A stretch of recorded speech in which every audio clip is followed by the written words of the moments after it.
ఉన్న బంగారాన్ని విడిపించి ఆ రోజు ఆన్లైన్ రేటుకే మేము కొంటాం. Sharma gold company. సో అంటే ఇప్పుడు రాజకీయాల్లోకి వచ్చిన తర్వాత ట్రోల్స్ అనేది కామన్.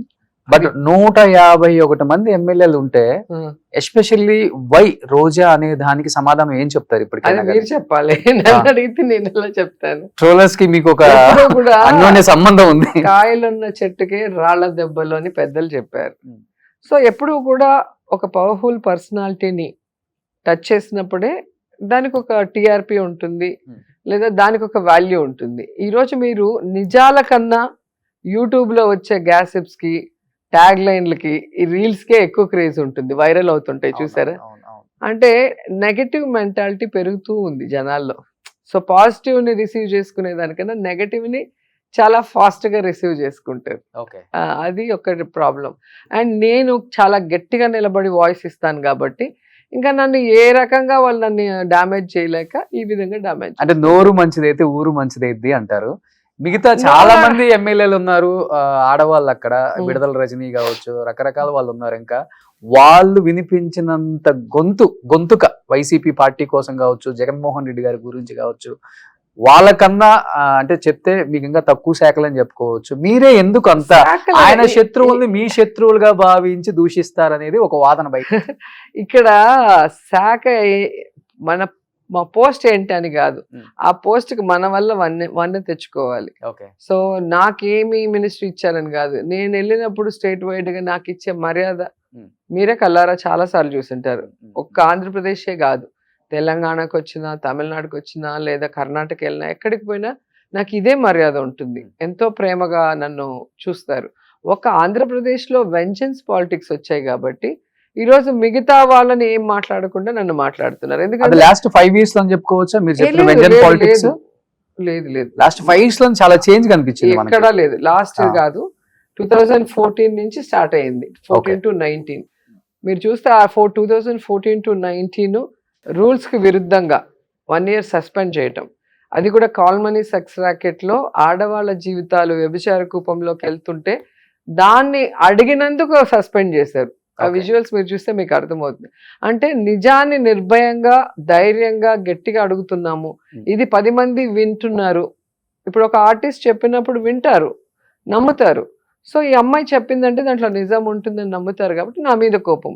మిగతా వాళ్ళని అంత సీరియస్ గా తీసుకోలేదేమో, మరి వాళ్ళు అది వాళ్ళని అడగాలి. ఆ టైంలో భయం అనిపించిందా? హాస్పిటల్లో అడ్మిట్ అయ్యారు కదా. నాకు భయం ఏమి లేదు.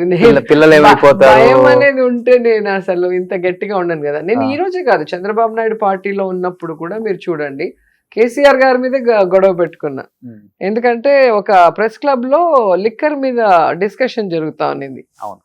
ఆల్ పార్టీస్ మీటింగ్ జరుగుతూ ఉంటే వాళ్ళు చంద్రబాబు నాయుడు గారిని తిట్టారు. అప్పుడు నరసింహారెడ్డి గారు అనుకుంటా, ఆయన టీఆర్ఎస్ తరఫున వచ్చి కూర్చొని మాట్లాడుతున్నారు, నేను టీడీపీ తరఫున కూర్చొని మాట్లాడుతున్నా. అప్పుడు బెల్ట్ షాపులు తెచ్చి నాయనే ఇది అన్నప్పుడు నేను టక్కన కేసీఆర్ గారిని అనేసాను. అంటే అక్కడ పర్సనల్ గా అన్నట్టు కాదు, నా నాయకుడిని అన్నారు, నీ నాయకుడు ఏంటి గొప్ప అన్నట్టుగా మనం మాట్లాడతాం. సో అప్పుడు ఎంత పెద్ద ఇష్యూ అయిందో. పార్టీలో అయినా కానీ మీ నాయకుడు అంటే మీరు ఒప్పుకోరు అసలు. మా నాయకుడు మా పార్టీ అంటే నేను ఖచ్చితంగా ఉన్నప్పుడు చంద్రబాబు నాయుడు ఆయన్ని అలాగే నేను సేవ్ చేశాను. ఆ రోజు కూడా ఆయన మీద ఈగ వాళ్ళనీయకుండా ఆయన కోసం ఫైట్ చేశాను. ఈ రోజు జగనన్న మీద ఇంకా డబుల్ గా ఎందుకు చేస్తాను అంటే, నన్ను గౌరవించి నేను ఏదైతే కోరుకున్నానో నా లైఫ్ లో, ఎమ్మెల్యేగా అసెంబ్లీలోకి అడుగుపెట్టాలి, ప్రజా సమస్యల మీద పోరాడాలి, అధికారం వచ్చిన తర్వాత ప్రజలకి నా వల్ల సర్వీస్ చేయాలనుకున్నా, దానికి ఆయన అవకాశం ఇచ్చాడు. సో చంద్రబాబు నాయుడు అది చేయలేకపోయాడు, నన్ను గెలిపించుకోలేకపోయాడు, కాపాడుకోలేకపోయాడు. పార్టీ వాళ్ళే గెలిపించుకునే బాధ్యత ఆయన చేతుల్లో ఉంటుంది, ఖచ్చితంగా సీఎం గారి చేతిలోనే ఉంటుంది. ఎందుకంటే ఒక చోట మనకి సీట్ ఇచ్చినప్పుడు, మనం పుట్టి పెరిగిన చోట ఇవ్వకుండా కొత్త ప్లేస్ లో ఇచ్చినప్పుడు అక్కడున్న నాయకుల్ని పిలిచి, ఇది నేను నించున్నట్టుగా మీకు ఏదున్నా నేను చేస్తాను, మీరు అమ్మాయిని గెలిపించండి అని చెప్పాల్సిన బాధ్యత వాళ్ళకు ఉంది. చంద్రగిరి కదా కాదు, నగరి చంద్రగిరి తర్వాత మళ్ళీ నగరి. ఈ రోజు చంద్రబాబు నాయుడు వచ్చి చంద్రగిరిలో నించోమనండి, వాళ్ళు అంత పెద్ద సీఎం క్యాండిడేట్లుగా ఉండి ఒక కాన్స్టిట్యున్సీ నుంచి పక్కకు కూడా జరగరు. నాలాంటి కొత్త క్యాండిడేట్లు తీసుకొచ్చి ఒక రోజు ఎక్కడో పెట్టేసి, మళ్ళీ ఇంకో రోజు ఎక్కడో పెట్టేసి, ఇంకో రోజు ఇంకో చోట. మీరు స్టార్ హీరోయిన్ కదా అప్పటికి, ఎట్లా స్టార్ క్యాంపైనర్, స్టార్ హీరోయిన్, ఏదైనా అండి, ఏదైనా కూడా రాజకీయాల్లో ఎలా పవన్ కళ్యాణ్ పవర్ స్టార్ ఉండి 2 చోట్ల ఓడిపోయారు. మరి ఆయన మీటింగ్ కి లక్షలాది మంది వస్తారు, ఎట్లా ఓడిపోయారు? కాబట్టి సినిమా వేరే, సినిమా అభిమానం వేరే, పాలిటిక్స్ వేరే, ఓటింగ్ ప్యాటర్న్ వేరే. Hmm. దీనికి చాలా తేడా ఉంటుంది. అది Okay. మీరు గమనిస్తే మీకే తెలుస్తుంది. Hmm. గొప్ప గొప్ప సినిమా ఆర్టిస్టులు ఓడిపోయిన వాళ్ళని కూడా మీరు చరిత్ర చూస్తే తెలుస్తుంది. అవును. ఆశ్చర్యపోతాం, వీళ్ళ ఓడిపోయారు అనిపిస్తుంది. సో అట్లుంటుంది.